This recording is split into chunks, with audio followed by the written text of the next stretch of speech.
Hello viewers and welcome to Daily Politics. I'm Hamza Idris.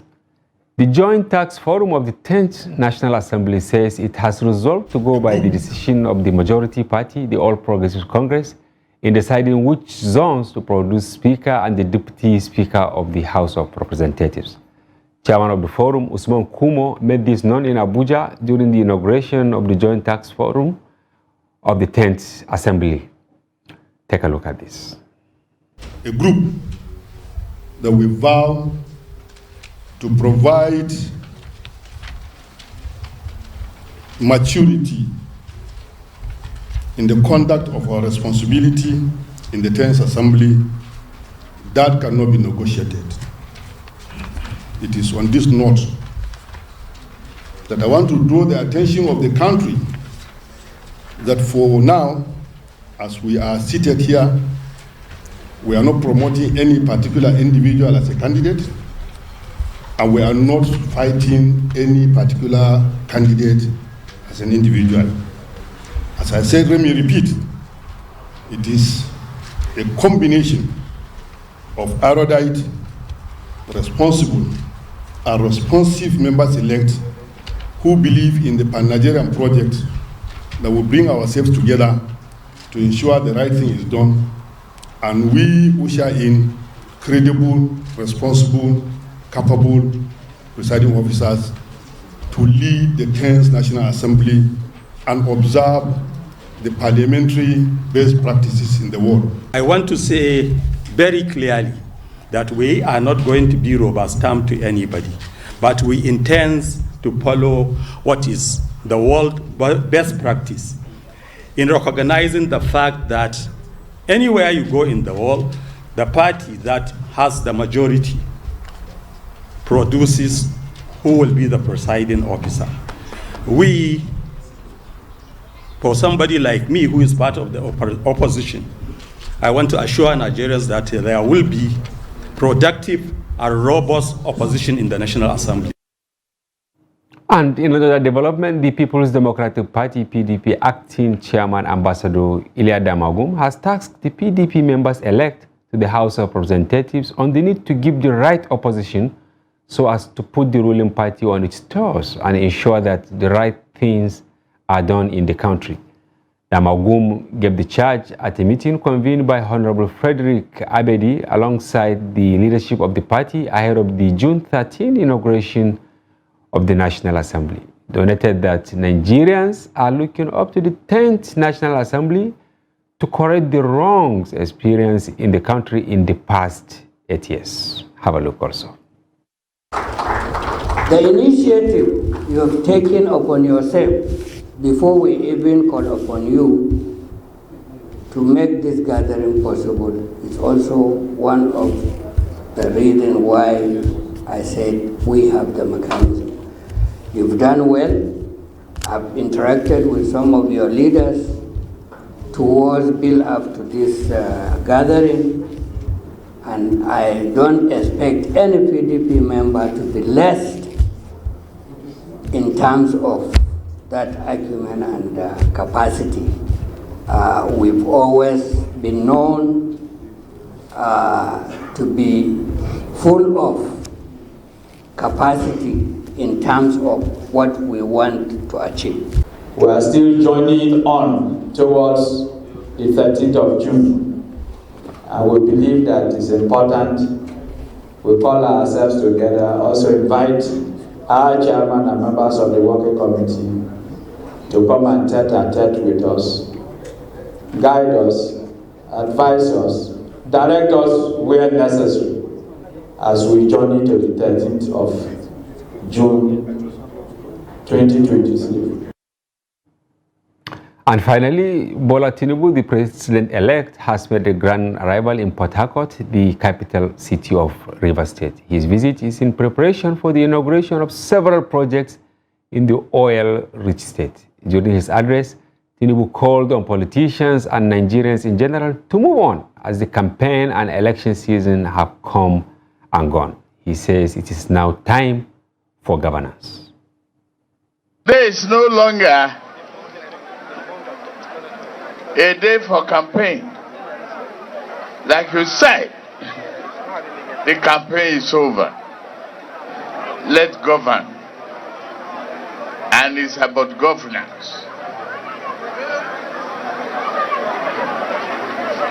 The House of Representatives Speaker, Honorable Femi Gbajabiamila, Your Excellencies, Governors of Jigawa, Oyo, Kwara, Imo, Ebonyi,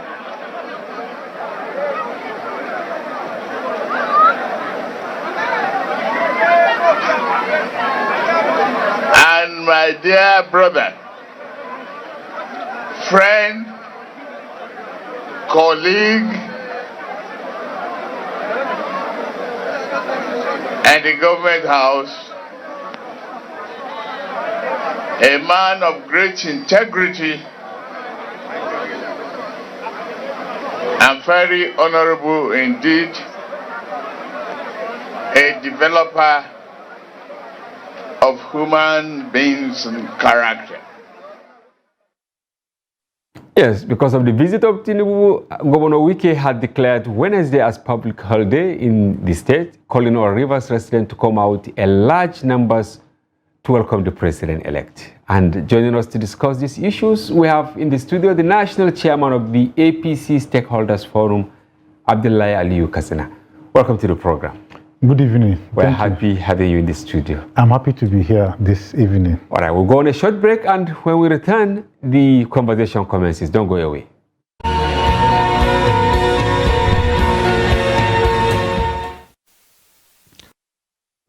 Yes, Honorable. Today, fully loaded. You can see so many activities across Nigeria. But you know, you have seen the tidbits. We will start with the meeting by the Joint Task Force Forum, led by Usman Kumo. You know, they said they are ready to abide by the decision of the party in the selection of principal officers, specifically in the House of Representatives. So what do you have to say on this? Yes, what I have to say on this is the party is in charge. You can see the members of the party are, you know, trying to align whatever they are going to do with the party's decision. So this shows that APC is one united party and also is in charge. And all members are ready to work based on the, based on the programs, you know, of the party. Because the party has manifestos and also has what it wants to achieve, you know, within the next 4 years. And without the legislators, very can never be difficult achieved. So, okay, but how united? Because specifically on the House of Reps, because it's like interest has shifted from the Senate. They have their issues, but it's like today interest has shifted to the House of Representatives. How united is the APC, considering that almost from all the geopolitical zones, I can count names, there are about 11 contenders, including a lady from the southeast. You have Dogwa from Kano, you have Jaji from Zamfara, you have Betara from, yes, you have, you know, from Kaduna. Sada Soli Jibia from Exactly. Kaduna. Yeah. You have all this. So do you think it is actually going to give birth to a legitimate child at the end of the day? Yes, based on what we have seen today, and also the effort put in place by the party a couple of days ago, yes. I can attest to, or I can assure you that few days to, you know, the inauguration of the members of the House of Reps, 10th Assembly, you will see members or candidates willingly stepping. Do you think they will not be forced to? They will not, because it's all about interest. You are passionate about progress of this nation. I'm also passionate about the progress of this nation. If there is understanding, mutual understanding between myself and yourself, I don't think if we must take you to the street, because it's about ideas, it's about you know, coming together and work as a team. If you emerge as the speaker, I have no option than to support you. Likewise myself. So the issue is, you are passionate, I'm passionate. You are ready to work, I'm ready to work. So if we have a kind of mutual understanding before the time, and also for the spirit of unity of the party, I think we have seen it in the past. And also we have seen it during the presidential primaries, and also in the course of other issues that happen within the party. We have seen how the leadership of the party was able to manage such serious issues that people out there are thinking may divide the party. Yeah. But the party is more united, and also we are focused, to produce the best out of the contenders. Okay.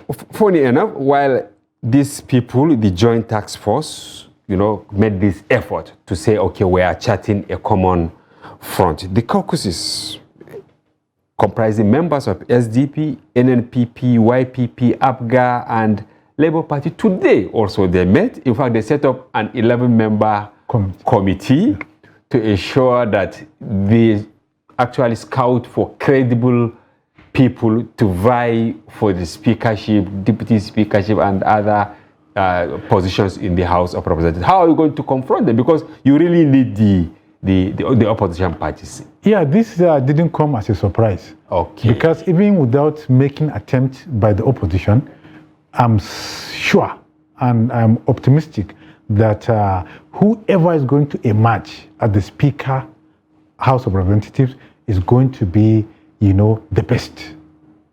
He is going to be equals, the best among the contenders. But will you mind anybody from the opposition to win? No, it's politics, and we will not fold our hands and watch opposition taking over, House of Representatives. But they need, I think, only one person from APC to swing to their side to have their way. But if the leadership, the contenders and the task force can come together and voice out their readiness to accept decision taken by the party regarding the zoning, then it's a clear indication that they unanimously want to work as a team, and also they want to make sure that the best emerge from them, and also they will not allow any stone unturned. Yeah. Because a threat from the opposition is a serious issue that can give us a sleepless night. Yeah. So this assembly is so diverse that you have representation from across parties. Yeah. So a tactical move, a tactical decision is taken already to make sure that the opposition's part of them are bring into our fold to make sure that we get the desired number of votes we need to produce the next speaker of the 10th Assembly. All right, but the other clip we watched was that of Damagum, the acting chairman of the PDP. He was actually admonishing his members to give you tough time. I mean, it's like he ruled out the performance of the 9th Assembly, saying they didn't do what is expected of them, but admonishing the incoming legislators to give credible, in his words, credible opposition to put you people to task. Is this do you align with him that the opposition should give you credible opposition so that you give Nigerians the desired legislation to go forward? Yeah, you see, my late principal, late Senator Abba Ali of blessed memory, may Allah forgive him. Amen. He told us, time without number, that during their days, at National Assembly in 80s during the Second Republic. Some senators support other parties when they have a good deal that has so much to do with the unity and progress of Nigeria. Okay. And it's normal, Okay, maybe a bill from UPN of those days. Maybe. If it is credible, you now see PDP, NPN supporting it. Or NPN, come up with a motion, and somebody from GMPP Yes. will now Waziri Ibrahim's party. Yeah, will now have to support that motion because he believes that motion has so much to do with the unity and progress of Nigeria. So it is always good to have an opposition. Having an opposition is just like trying to checkmate what you are doing. But sometimes when we set an opposition, particularly in Nigeria or in Africa, it means whatever you do will be criticized. Yeah, whether it is good or bad or whatever. Yeah. When you do good, you need to be appreciated. Clap by whichsoever party you belong to. And whenever you go wrong, even your party members need to, not in public, but need to reprimand you. Yeah, they take a kind of steps to draw your attention that what you are doing is not in line with either the manifesto of the party or will injure the leadership of the party. Yeah. So I think it's a welcome idea. We'll look forward to see an opposition that mean well for this country, not criticism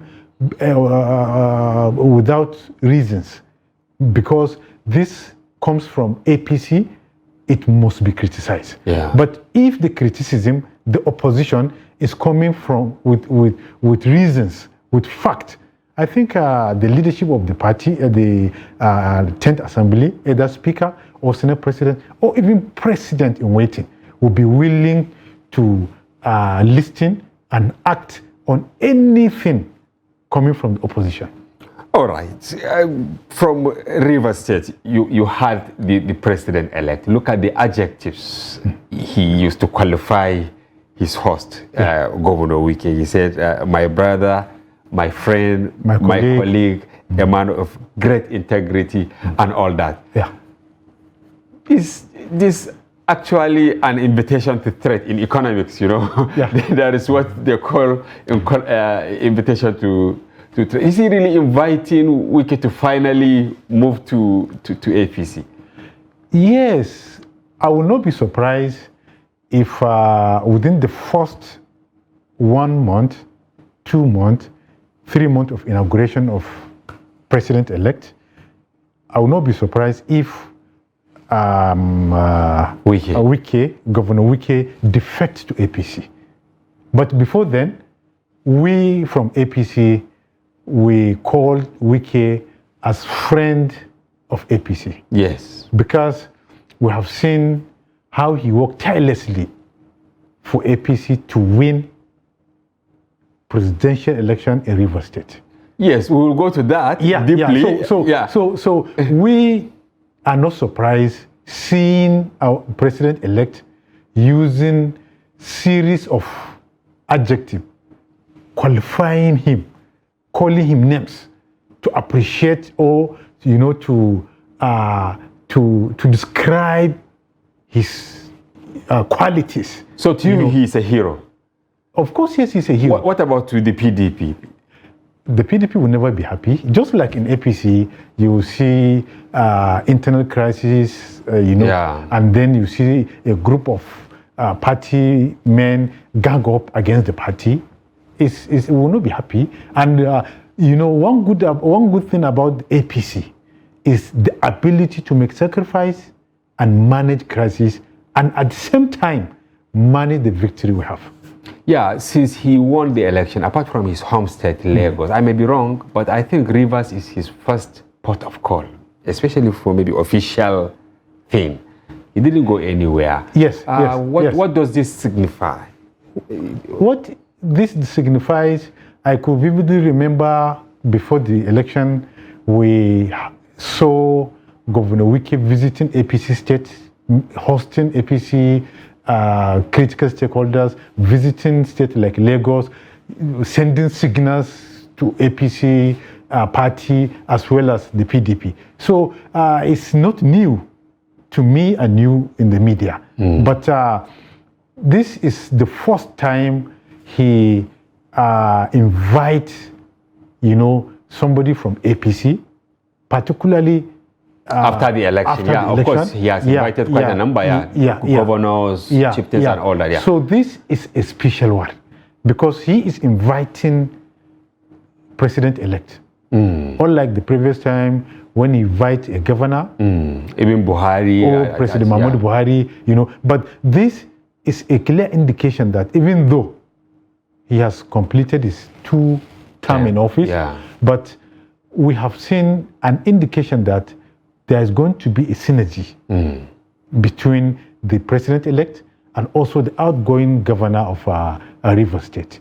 And accepting to go to Rivers by Tinubu, is there any message? Maybe are we going to see a departure? Because some members of the APC, they've been talking about this unity government thing and all that. Is this like an eye-opener for the opposition to actually embrace the new government? Yes, Tinubu, he's an experienced politician, who rose from the grassroots to the peak. To the peak. And also is somebody who God showered his wisdom on him. He is so exceptional in forming a team that is working with. So I believe this time around, we are also expecting to see a credible team.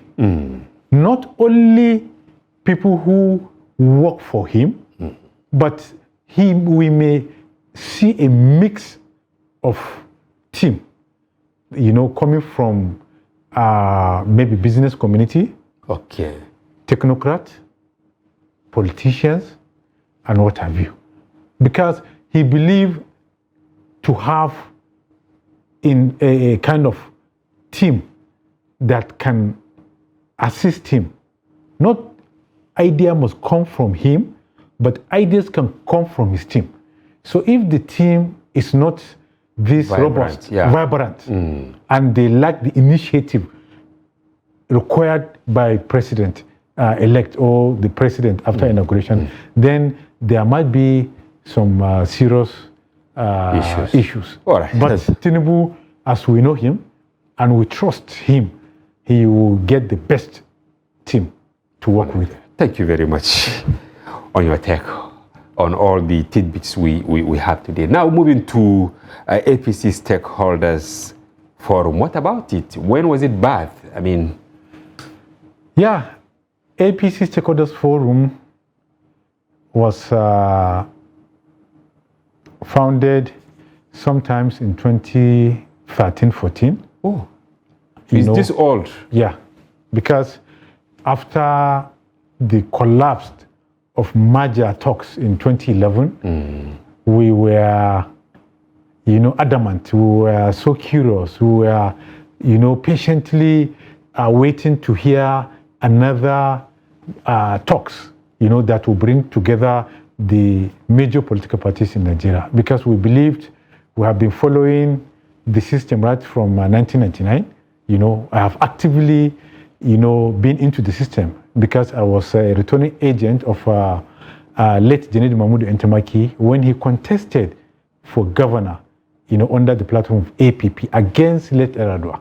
Yeah, that in Katsina. In Katsina State. So since then, I have actively been into the system, So myself and some like minds, we came together, under a one umbrella, trying to see how best we can support the AMPP then, to field the best candidate from local government chairman, state house assembly, National House Assembly, of Reps, and then Senate, as well as governors and president.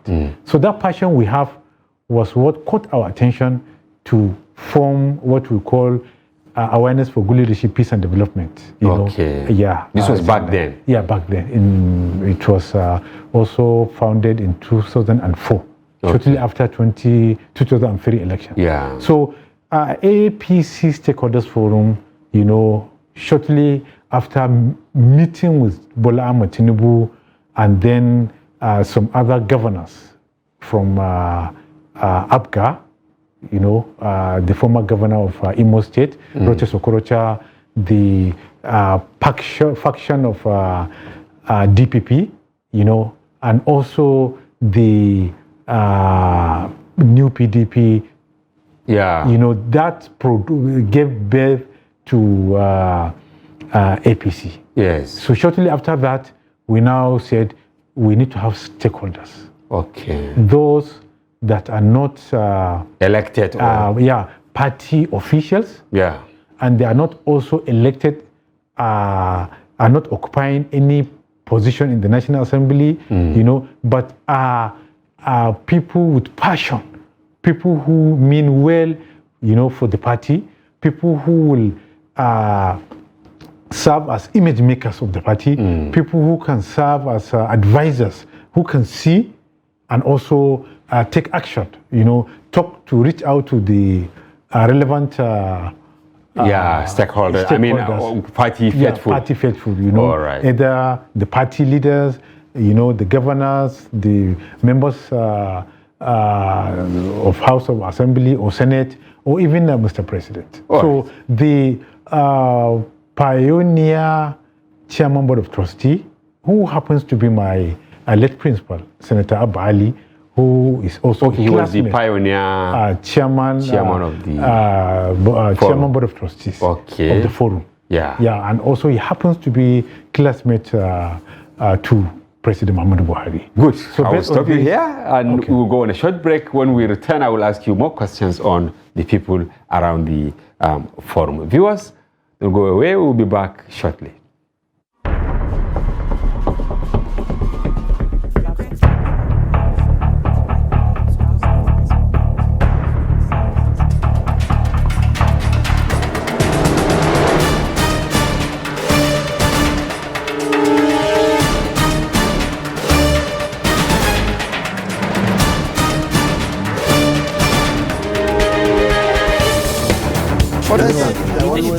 That's great.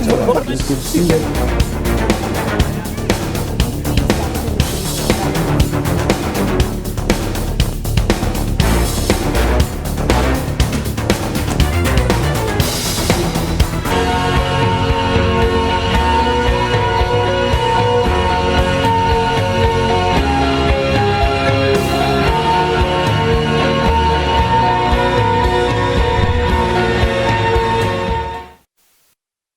Welcome back. If you are just joining us, this is Daily Politics on Trust TV. Do well to follow the conversation across our social platforms on Facebook, Instagram, and watch us live on YouTube. We still have in the studio Abdullahi Aliyu Kazina. He's the chairman, APC Stakeholders Forum. Yeah, before we went on break, you mentioned late Abba Ali, right?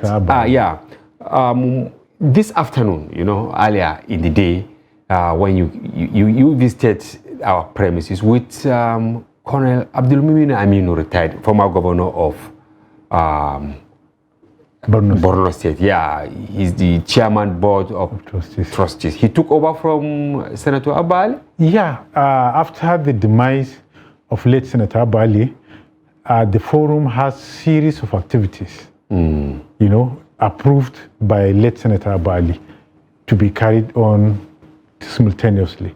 So, but we lost him, and the forum became an orphan of sorts. Yeah, vulnerable and open. After a while, Colonel Abdulmumin Aminu was approached and also appointed as the new national leader of APC National Stakeholders Forum, and we have seen a convert soldier who work as a perfect politician. And when I say convert, we know him as a military officer. Yes. But combatant soldier. Combatant soldier. Yeah. But when we are working, we work as a team. Yeah, we saw and it. he doesn't As dictate. if he was never in the military. He never dictates. Whatever we are doing, he listens. And if he sees somebody wanted to say something, he will never say a word until he instructs you, go on. Okay, And he if listens somebody to who all. listens, Okay. he provides, a fair playground and a listening ear. So we see a different personality, unlike when we hear his name as military officer, Yes. when we know how military operate. Yeah. Even retired military we work with during the presidential campaign, there are some of them we interacted with. They talk with authority, they dictate, and they just listen. Yeah. But this one is completely different person entirely. So we are sincerely appreciating his leadership style Yeah. that is giving us the success so far we have recorded. Okay, when you came, he made mention in his speech. He made mention that you are organizing series of activities ahead of May 29 inauguration, including a prayer session. What informed that? Why did you come up with this initiative? Yeah, sometimes last year in March, I think, after emergence of Abdullah Adamu as national chairman of APC, Yes. an idea came to us that shortly after the national convention that produced Abdullah Adamu led NWC, there's also going to be presidential primaries. Yes. Couple of months after. So we felt we need to, it was Ramadan, during Ramadan. So we felt we need to organize an iftar, breaking of Ramadan fast, where we invited all the critical stakeholders of the party, including Bola Ahmed Tinubu then, Godswill Akpabio. They all attended? They all attended. Malam Nasir Ahmed Erufai, Wamako, and so many. Quite a number. Yeah, quite a number of them.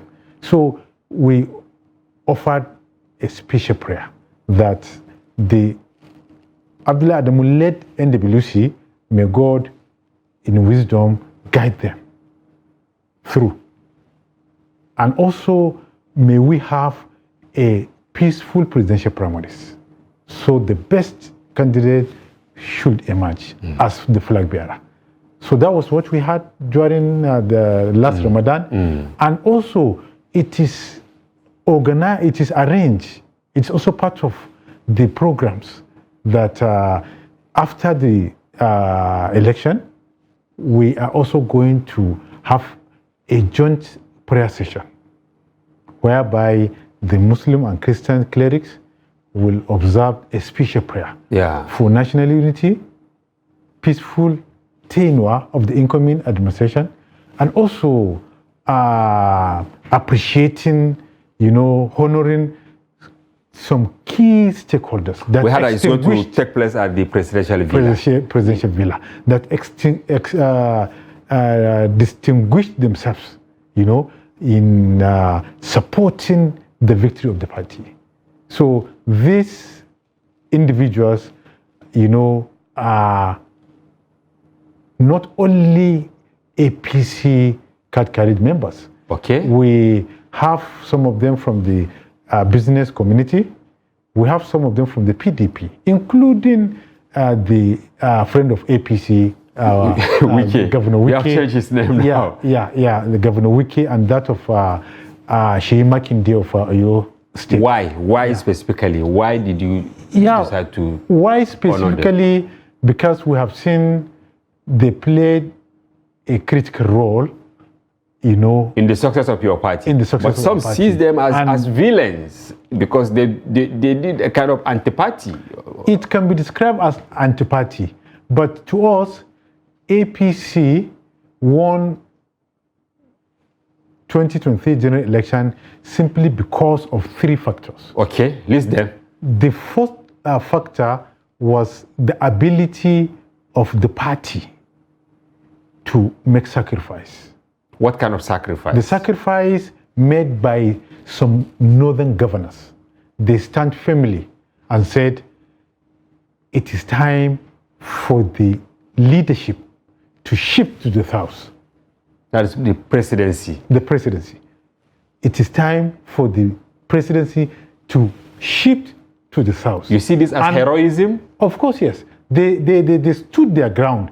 And even though some people were looking at it as a kind of betrayal. Not betrayal per se, but a kind of tactical way of supporting one of them, to emerge. Yes, so among that the governors. After the election, there might be compensation. Compensation. But we understand and the APC stakeholders. Yeah, we understand it as a sacrifice that no party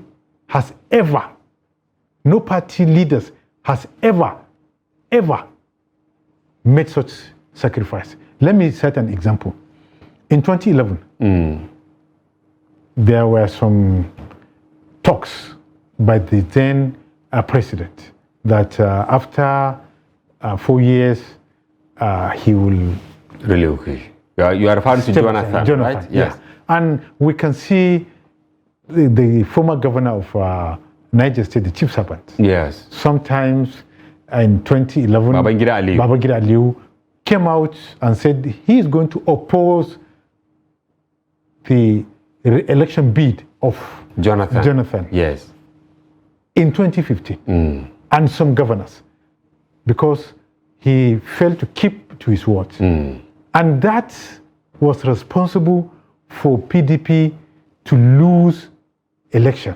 One of the factors. Yeah. The second factor was coming together of oppositions party to chase the PDP. Yes. So that internal rancor and division, weakened the party and also gave us age to win the election in 2015. And you don't want a repeat of the mistake made by PDP. So in 2019, the PDP says, let the North produce presidential candidate, which Atiku Abubakar emerged as the flag bearer and also lost during the general election. Yes. In 2023, the PDP contested without any, without any consideration that, okay, let us shift the presidency to the south. It was open. But after some of the candidates lost, they now gang up and said the power must shift to the south. Are you referring to G5 governors? Yeah, G5.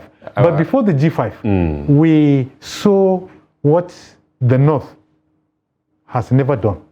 The entire southern governors that include the PDP, the APGA, and also the APC, they unanimously agreed that power in 2023 must shift to the south. Yes. So now the PDP candidate were thinking of, let us see one of us from the south emerge as flag bearer. Yes. But they lost to Atiku Abubakar.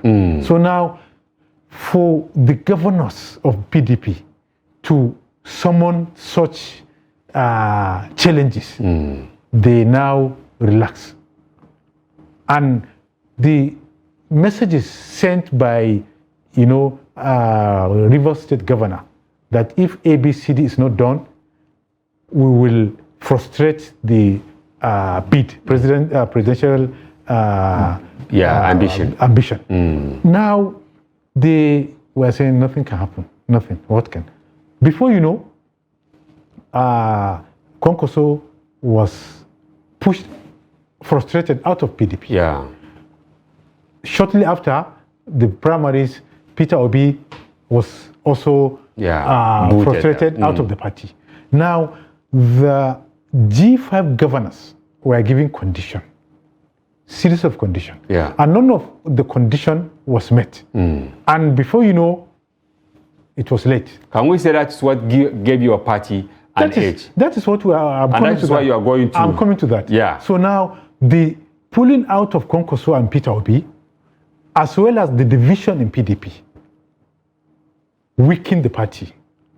It was standing, but paralyzed. It cannot move forward. It cannot move backward.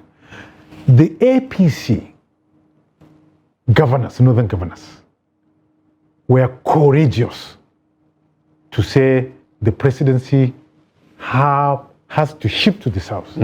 Now that gave us the strength, the ability, the capacity to move around. And the northern governors has done what has never happened in the past. Is that why And now we- at the forum you are going to hold, meeting at the presidential villa, you are thinking of honoring some of these northern governors also? That is equally what we are going to do.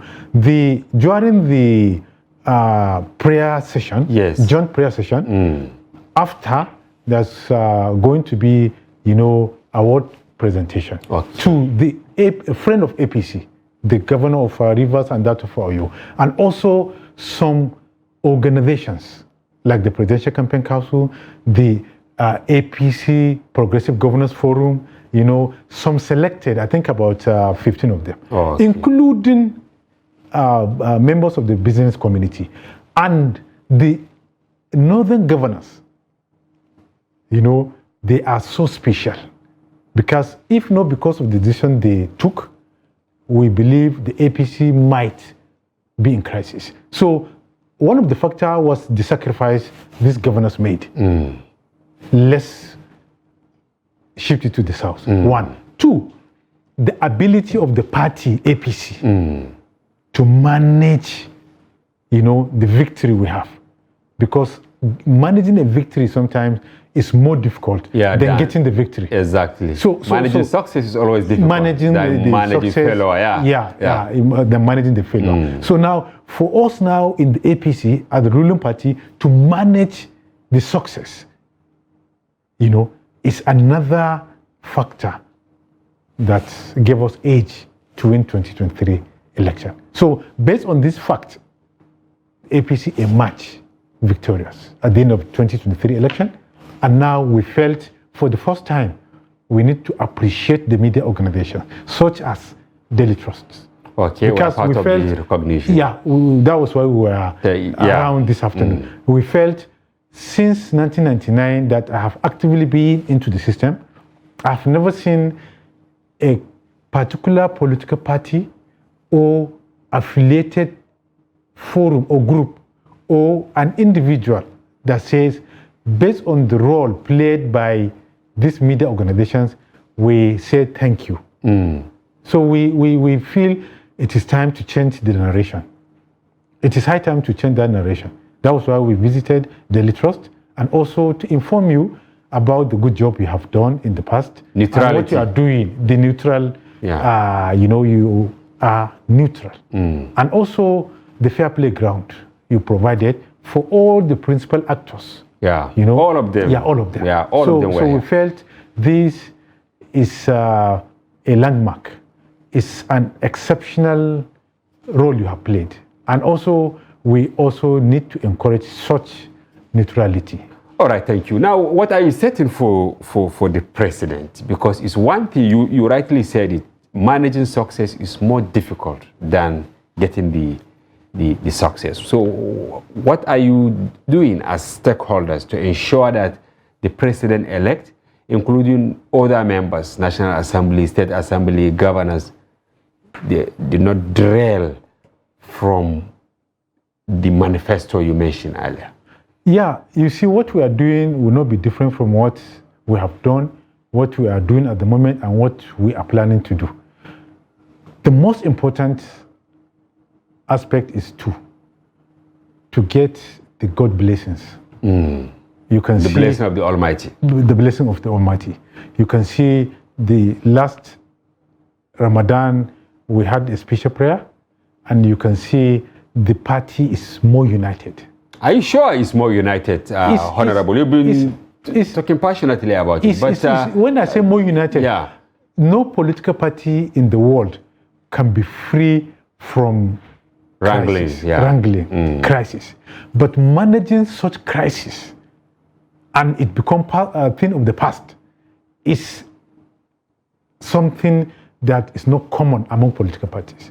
We have seen even the Labour Party that are claiming to have won the election. Are they claiming? Because they are in court. They are optimistic that they will reclaim their stolen mandate, the way they put it. In politics, you must get 25% in 24 states across 6 geopolitical zones. This is one of the constitutional requirements for you to emerge as a winner of an election, presidential election. I don't know where and how Mr. Peter Obi got that requirement. And if you did not get the requirement, can you just say the Igbos or the Yorubas or the Hausas constitute 25% in 24 states, and all of them are going to vote for me? Based on that mindset, I just declare myself as winner of an election. President Muhammadu Buhari, whom we have been working for right from 2002, he joined politics. Yeah. So he worked for it. We knew he mobilized, he worked, and he has widespread. But we failed to get that requirement. Okay, ahead of the inauguration, even though those issues are germane that we will definitely bring you back to discuss, I say in specific terms now, what are you planning? Because we are already what we are planning is to have a joint prayer. Okay. To open doors of wisdom for Mr. President and also his team. 2, we have, different professionals in our midst. Okay. The lawyers, the politicians, traditional leaders, religious leaders, military, business tycoon, all of name only few. Now, we are also going to take a careful look at the working relationship between the legislators and also the executives. 2, the combination of his team. And also 3, their ability to work and succeed. So while this is happening, we will also draw back to the drawing table and also take a careful look at the achievement, the movement. Are we moving in the right direction? Do we need to talk to the party leadership on certain issues? Do we need to rush to the Senate President, discuss on certain issues? Do we need to relate to the Senate, the Vice President, or even the President himself? So we felt we owe a duty of reaching out to the leadership and also talking to Nigerians to be patient and also to trust the leadership. Okay, Nigerians should trust the leadership so that the leadership will be able to deliver. So the two parties, the led ones and also the leaders, we will be working hand in hand, with the both teams to make sure that we relate with them, and also where there is need, to draw the attention or to advise, we will do that. Thank you very much, Abdullahi Aliyu Katsina, Chairman APC Stakeholders Forum, for coming to our program, and we thank you for your informed perspective. I'm happy to be here this evening, and also I would love to be here again. Thank you very much. Viewers, that's a wrap on today's package. Join us tomorrow for another interesting edition. Bye-bye for now. I'm Hamza Idris.